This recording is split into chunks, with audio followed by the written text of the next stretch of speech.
How are you?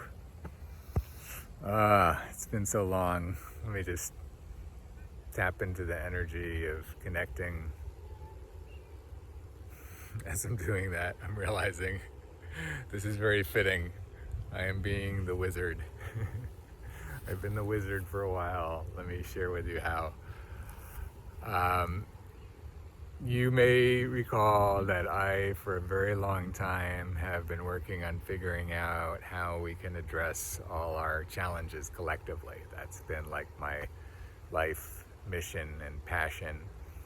And we've all heard forever. I mean, it's the concept of the age of Aquarius, right? We all just need to come together. When we all work together, when we cooperate, when we collaborate, we can move mountains, and we can, which is we all know intellectually. But then, okay, so I care about women's issues, I care about water, I care about pollution. Where do I go to find all of those other people that care about the same thing that I care about, so that we can collaborate and work together and come together and create results? And it really is quite crazy. I've been dumbfounded by this for years, and it still blows my mind that as advanced as we are technologically and as a society, with all of these vast challenges that we have, we still do not have one central place for us to go to find each other, to actually come together and work together on these issues. And I can't think of any one place for any one issue, let alone a place where we can do it for all issues, which is what I've been working on all of these years. Because if you have a system for any one issue, that you're really systematizing it and you're getting it all down very well, then you can apply that system to all issues. And when all issues are doing that simultaneously within the same system, all issues can be learning best practices from each other and learning how to work together most efficiently. There's just so much in the way of efficiency and effectiveness that can be achieved when we're coordinating our efforts. It's hard to be more inefficient or ineffective than we currently are right now in the world around most issues, where most issues we have hundreds or thousands of nonprofit organizations and businesses and entities that are focusing on one particular issue, almost all of them existing in an environment of competing against the organization to the right and the organization to the left for donor dollars and media attention and sponsorship support and all of that. So everyone in that environment is incentivized to do their own thing and not cooperate and collaborate. And that's the world we're living in, is that there is no collective strategic planning and assessment of resources and strategic application of resources. And our situation is too dire for us to continue being as immature and unintelligent as that is that I just described. So again, I've spent years now trying to figure out how to get past this, and thank God I finally have enough to come back into the world and share this solution that I've already prototyped, and now we're going to build out. And I'm sharing a document with you that gets into all of it, but I just want to share with you in this moment a little understanding of where I'm coming from and what I'm bringing to you now after all of these years, thankfully. When we have a system like that allows us to tune in to whatever issue we want and find everybody else that cares about that issue, and then survey all the resources that everyone in the collective is bringing to the table, and then have experts come in and strategists come in and figure out what the most effective and most efficient ways to use our collective resources across the entire pool to be able to strategically address our challenges. That is a model that's much more in alignment with creating results than the lack of models we have in the world right now.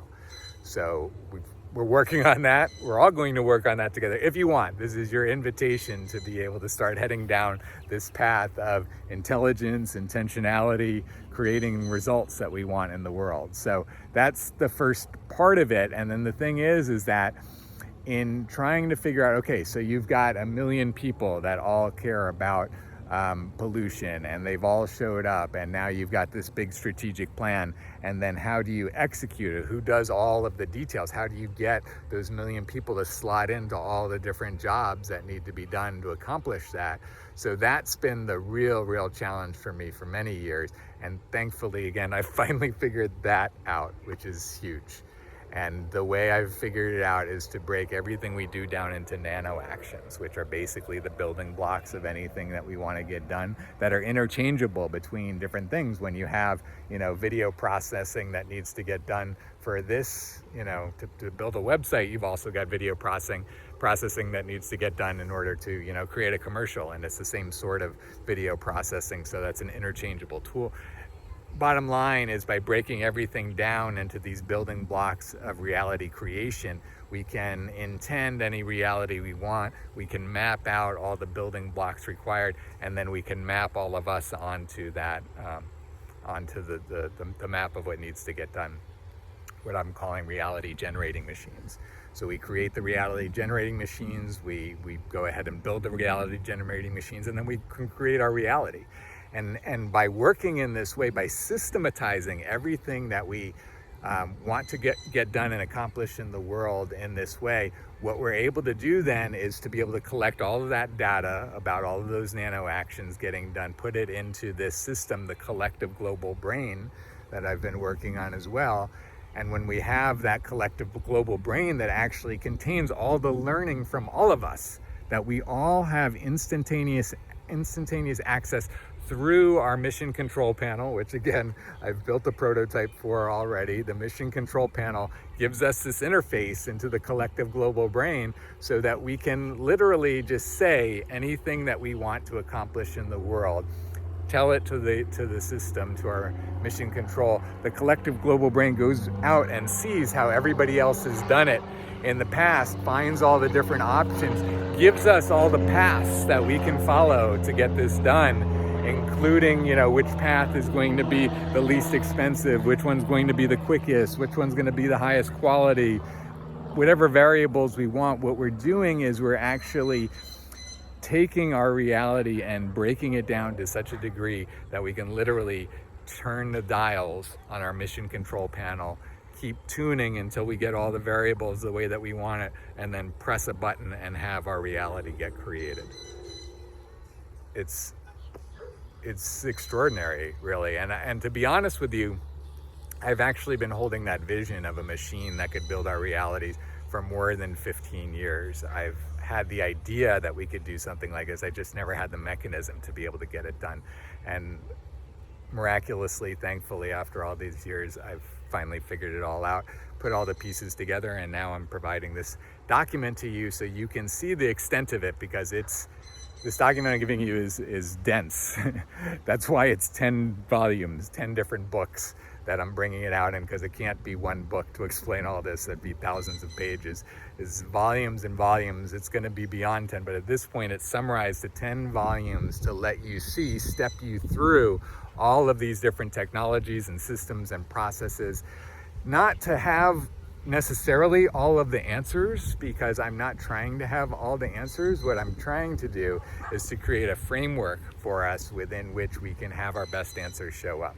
And all of the answers I'm providing are just a first draft to have this framework in place, so that as soon as I propose something, then somebody else can say, well, actually, you could do it better this way. And somebody else can say, well, you could do it better this way. And there can be a conversation about that specific thing to find what the best practice way of doing things is in the world right now. And that's, again, how all of this works.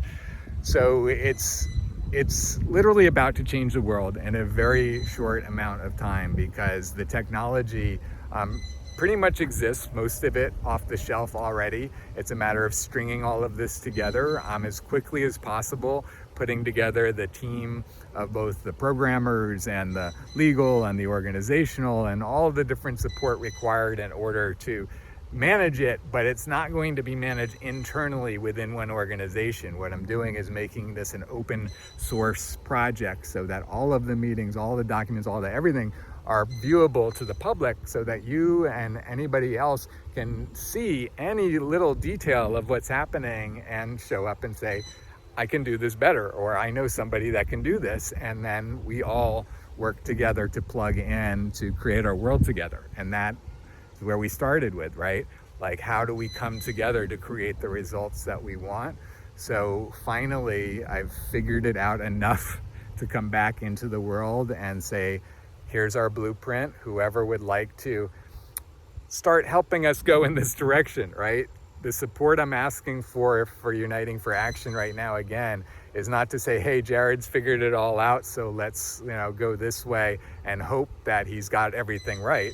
It's not like that. It's just that it's taking a look at our current situation and seeing how disorganized and inefficient and ineffective our current systems are, and to look at the alternative that I just described of having systematic ways of doing everything, and understanding that systematization is available to us right now with our current technologies, and saying, I support the systemization of our society so that we can, and you'll see this in the document, we can intentionally evolve to where we want to get to. We no longer have to sit back and just hope somehow we'll get to where we want to be. We can actually set an intention and work together to evolve our society to where we're collectively envisioning together. And that's my invitation to you, is to come and be a part of this new intentional revolution. Please be a part of those of us that are deciding it's not okay to just, go with the status quo at this point. Like, this is a way better way of doing everything, and we're open to where it'll evolve from here, but at least let's start down a path of intentional evolution.